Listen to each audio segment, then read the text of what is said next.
Aujourd'hui, comme vous allez le voir, nous allons réaliser ensemble la recette des pains pour burger. Une recette que j'ai adoptée, ça fait des années, j'avais trouvé sur un site américain. Donc je l'ai adoptée, j'ai beaucoup aimé. J'ai changé un petit peu car avec le temps, j'ai ajouté un nouvel ingrédient dans ma préparation parce que cet ingrédient donne plus de moelleux. Directement, on va voir ensemble les ingrédients de cette réalisation. N'oubliez pas, si c'est la première fois que vous vous trouvez sur cette chaîne, de vous abonner, d'activer la cloche pour être notifié de toutes nouvelles publications. N'oubliez pas aussi de me suivre sur Instagram. Je vais vous mettre le lien en bas dans la boîte de description et on passe directement à cette réalisation. Pour ma recette d'aujourd'hui, je vais utiliser le Thermomix pour le pétrissage pour aller plus rapidement, mais vous pouvez toujours faire le pétrissage que ce soit au pétrin ou encore à la main. Les ingrédients, comme je vous ai habitué, vous allez les trouver en bas dans la boîte de description. Donc on aura besoin de farine, de lait en poudre. Pour les gens qui me disent toujours qu'ils ne trouvent pas le lait en poudre, vous pouvez le remplacer dans cette recette par du lait et en même temps enlever la quantité de l'eau qu'on va utiliser pour ramasser la pâte. Il est préférable que ce soit un lait entier pour avoir une texture encore meilleure. On aura besoin de yaourt nature. On aura besoin de fécule de pommes de terre. Les gens qui vont me demander c'est quoi de la fécule de pommes de terre, c'est juste la poudre de purée de pommes de terre instantanée qui se vend en commerce. Donc vous allez la trouver n'importe où. C'est une purée en sachet à laquelle on va ajouter du lait et un peu de beurre, je pense, pour avoir une purée. Donc moi j'utilise cette fécule dans la préparation des pains et ça donne un résultat magnifique. Juste pour vous montrer la texture. Voilà. On va avoir besoin bien sûr de levure sèche instantanée, de sucre et d'eau tiède pour activer notre levure. On aura aussi besoin d'un peu de sel et d'un peu de beurre à température ambiante. On va commencer par préparer notre petit levain. Donc on va avoir besoin d'un peu d'eau à laquelle on va ajouter la levure boulangère et le sucre. On va activer ce levain 3 minutes à 37 degrés, vitesse 1. Donc maintenant je vais commencer à introduire la farine.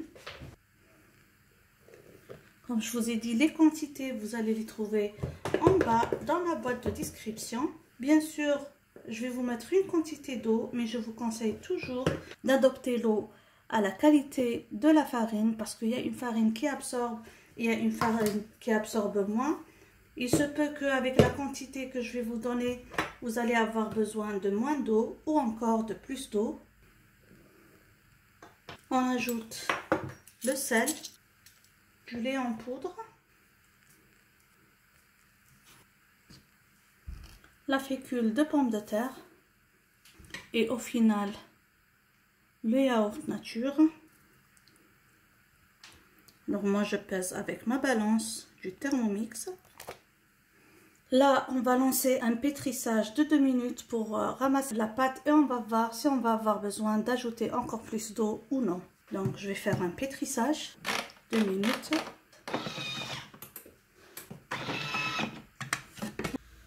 Comme vous voyez ma pâte, pour 500 g de farine que j'avais pesé tout à l'heure et 200 ml d'eau, vous voyez que ma pâte est un petit peu dure. Je vais ajouter encore de l'eau car j'ai l'habitude de préparer cette même pâte. Je vais ajouter 50 ml d'eau.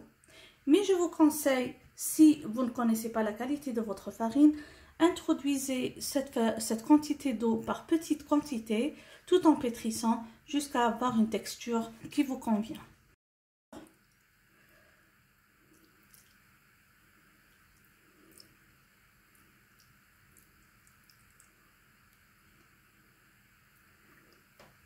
Comme ça, je vais encore faire un pétrissage de 2 minutes.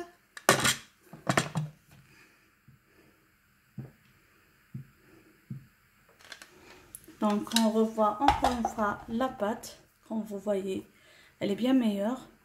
Là, je vais introduire le beurre et pétrir encore. Donc, j'introduis le beurre en petits morceaux. Comme ça, d'un coup, on fait un petit pétrissage. Et on va laisser la pâte reposer et doubler de volume. 2 minutes de pétrissage. Et donc voilà la texture de ma pâte. Elle est un petit peu collante, mais c'est pas grave. Donc je vais la retirer. J'ai huilé comme ça légèrement un saladier. Et on va retirer la pâte.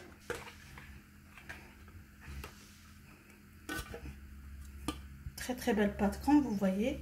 Là je vais huiler légèrement mes mains pour ramasser la pâte en une boule. Comme ça. Et je vais la couvrir et la laisser doubler de volume. On reprend notre pâte qui a, comme vous voyez, doublé de volume. Donc on va la dégazer un petit peu. Vous pouvez bien sûr huiler un petit peu vos mains pour que ça ne colle pas, mais comme vous voyez, elle est bien. Voilà.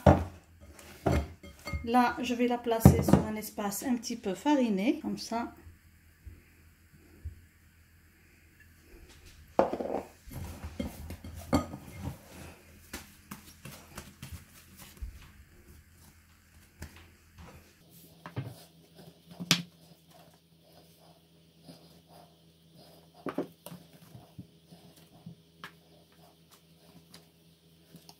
Tout à l'heure, je vais peser pour avoir la même taille de mes pains. Comme vous voyez ici, j'ai façonné 15 boulettes de presque 60 grammes chacune. Juste pour info, la pâte, il ne faut pas trop la travailler quand on veut former les boules. Donc on prend juste comme ça la pâte qu'on a pesée et on va ramasser. Donc juste comme ça. Il ne faut pas la travailler pour ne pas trop lui donner d'élasticité. Et au final, on ne va pas avoir des pains moelleux, juste comme ça, pour s'assurer d'avoir une belle boule. Voilà, comme ça, on la ramasse d'en bas et pas trop travailler la pâte. Donc, comme ça, on ramène les extrémités à l'intérieur pour lui donner la forme d'une boule. Et voilà, pas trop travailler la pâte. Les pains ont bien doublé de volume. Là, je vais les badigeonner avec un mélange de jaune d'œuf et de lait. Le four, je l'ai préchauffé à 180 degrés. Donc, pour moi, je vais faire une chaleur tournante. Si vous n'avez pas cette option, vous pouvez faire tout d'abord la cuisson d'en bas et ensuite la cuisson d'en haut pour donner une belle coloration à vos pains. On va faire une cuisson de 12 à 15 minutes. Ça va bien sûr toujours dépendre de la capacité de votre four. Je vous conseille toujours de surveiller la cuisson. Ensuite, vous pouvez garnir que ce soit avec des grains de sésame, des grains de nigel, des grains de pavot. Ou si vous n'aimez pas, vous pouvez les laisser juste comme ça. Une petite information que je dois vous donner. Par exemple, comme ça, en hiver, j'aime beaucoup ajouter une cuillère à café de levure chimique à ma préparation pour qu'il soit bien aéré. En été, généralement, j'ai pas besoin d'ajouter la levure chimique parce que ça va gonfler rapidement. La levure chimique va aider ces pains à encore bien gonfler et doubler de volume au contact de la température. Je vais saupoudrer, comme je vous ai dit, de grains de sésame.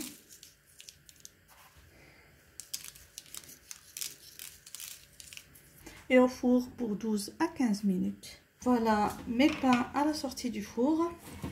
Ils sont encore tout chauds. Je vais les laisser comme ça refroidir un petit peu. Et je vais mettre la deuxième fournée à cuire. Donc je vais laisser bien refroidir avant de couper et de vous montrer la texture de ces pains. Là je vais vous montrer comment ils sont ces pains. Regardez. Ils sont magnifiques. Une texture très moelleuse. Et on va couper une pièce. Voilà. Regardez.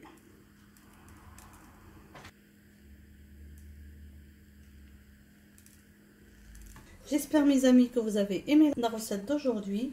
N'oubliez pas, si c'est la première fois que vous trouvez sur cette chaîne, de vous abonner, d'activer la cloche pour être notifié de toutes nouvelles publications. Sur ce, je vous dis merci et à la prochaine réalisation. Bisous.